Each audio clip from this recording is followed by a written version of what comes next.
Celia. The president has said that this tax bill is going to cost him a fortune. It's actually not the case. How does he figure this is going to cost him a lot of money? Look, we expect that it likely will, certainly on the personal side, could cost the president a lot of money. Again, the president's focus hasn't necessarily been at all on himself, but it's been on those four principles that we laid out. Number one, and priority number one, being that it helps the American middle class.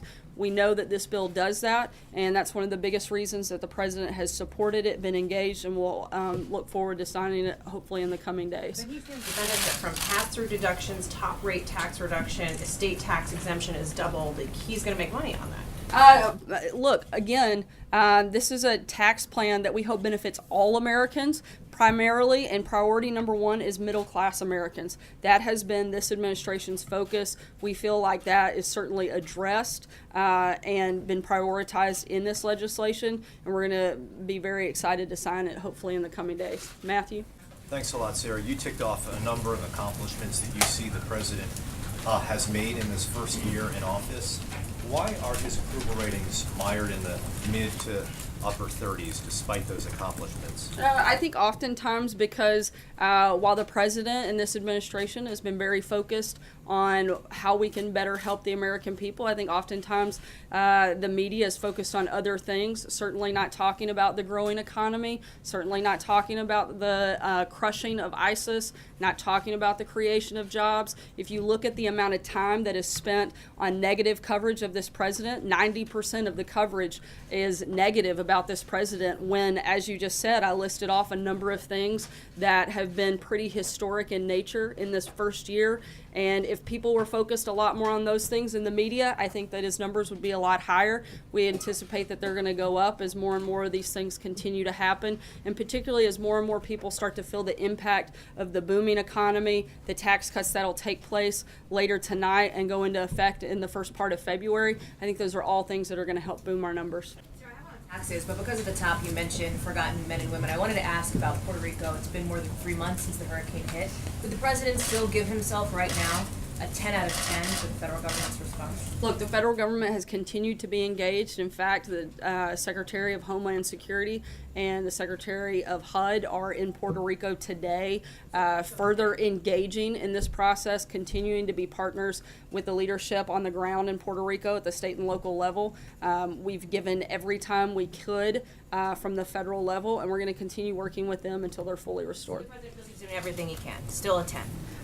We still firmly believe, and I believe you can refer back to the comments that the governor has made previously, that every time they've asked, the federal government has delivered. We want to continue to be partners with them with this and make sure that we rebuild, and that's what we're doing, and that's why the president has sent 2 members of his cabinet directly to deal with that and be on the ground in Puerto Rico to further assess and see what other necessary actions we have that we can take. This situation, Sarah, you're getting a lot of questions about what will benefit the president, what won't benefit the president. I get that he doesn't want to release his taxes. That would obviously put all of these questions to rest. So can you just elucidate why for 2016 the president can release his taxes?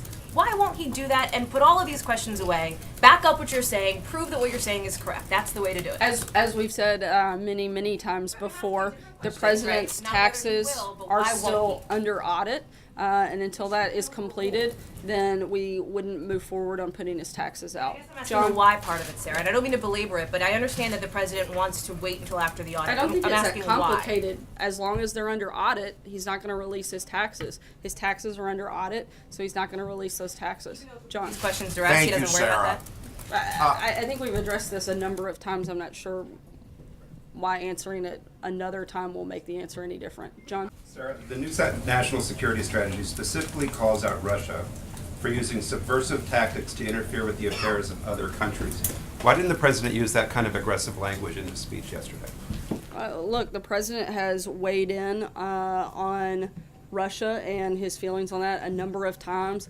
The policy and the strategy put forth in that very detailed paper was that of the president, and it reflects his views. And he's didn't read every single page of it word for word. I'm sure you're all thankful for that, because we certainly could have. Maybe that I should do that for the next briefing. But look, the president's been clear what his position is. We've been tough on Russia. We've put sanctions on Russia. We've imported energy and impacted them in a big way. The president has not been soft in this process. He chose to focus on different things in the speech, but those things were included in the national security strategy because they're important and they're part of the administration's viewpoint. Major? To follow up on a couple of questions, were you saying that this particular judicial nominee who's withdrawn after this viral video of his inept performance at the confirmation hearing didn't properly go through your preparation and vetting process? No, I didn't say that. I said that we have been focused on pushing forward good candidates. We've put forward over 60 nominees. We've had 3 individuals that have had to withdraw. That individual was one of them. And we are focused on making sure we fill that position with somebody that would... Based on your process, you thought he was prepared? We, again, are looking always for the best and brightest, and when we felt like that wasn't necessarily the right person for that position, he has withdrawn his nomination. We haven't continued to go forward.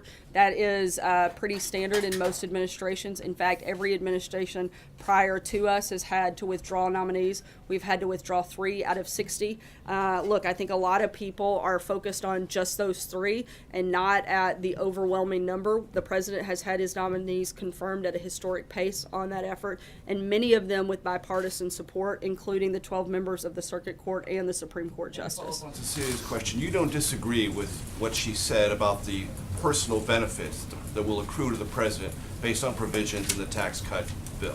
I said that we expect they will benefit him personally. Look, I said that in some ways, particularly on the personal side, the president will likely take a big hit. But on the business side, he could benefit. But the biggest focus for this White House has been to make sure all Americans are better off today after this tax package passes than they were beforehand. We really focused on invigorating the middle class and making sure they got more of their hard-earned money, and we think that that'll happen in this package. No. Sarah, you said the focus is on the middle class.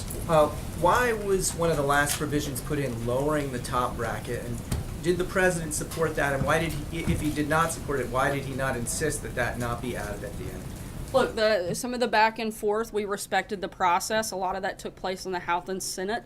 We've been engaged in that process, but we laid out what our 4 priorities were. We wanted to make sure those happened. That was our focus in the process, and we felt like those priorities were met. Does that help the middle class to lower the rate for the bracket for the top individual earners?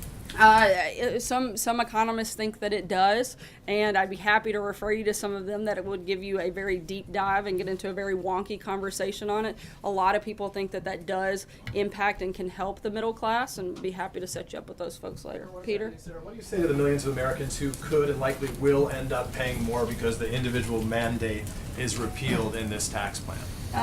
We've maintained all along that we think that that is the right step. Look, most Americans want to keep more of their money. This plan does this. Most Americans want to get rid of the special interest loopholes that benefit the rich. This plan does this. They want to simplify the tax code to make it easier for them to file their taxes. This does this. And when you look at the actual elements of the bill in front of the American people, they overwhelmingly support it. By even a lot of Democrats' support has picked up when you look at the elements in the bill. To be clear, though, on the individual mandate specifically, you will acknowledge that many Americans will end up paying more as a result of it being repealed, correct? Look, we've said all along that our healthcare system is broken. It has to be fixed. It's not sustainable. This is one step in that process. We're going to continue moving forward and looking at the best ways to improve our healthcare system, and we anticipate that being a big part of our focus next year. To be clear, so for the time being, they'll have to swallow paying more until that resolution comes. I don't think that's necessarily the case, and we, again, are committed to fixing the system as a whole and not just looking at one element of it, and this is certainly a big step in the right direction and something that has to happen because the system that we're in right now is simply unsustainable. Last question, Jim. Yeah, the president did say that this tax cut bill would cost him a fortune. That was false, right? No, because on the personal side, this actually could impact the president in a large way. And How would balance out corporate versus personal if he's going to come out I'm not ahead? sure if he's done a side-by-side, but I know that there are a number of provisions that would negatively impact the president personally.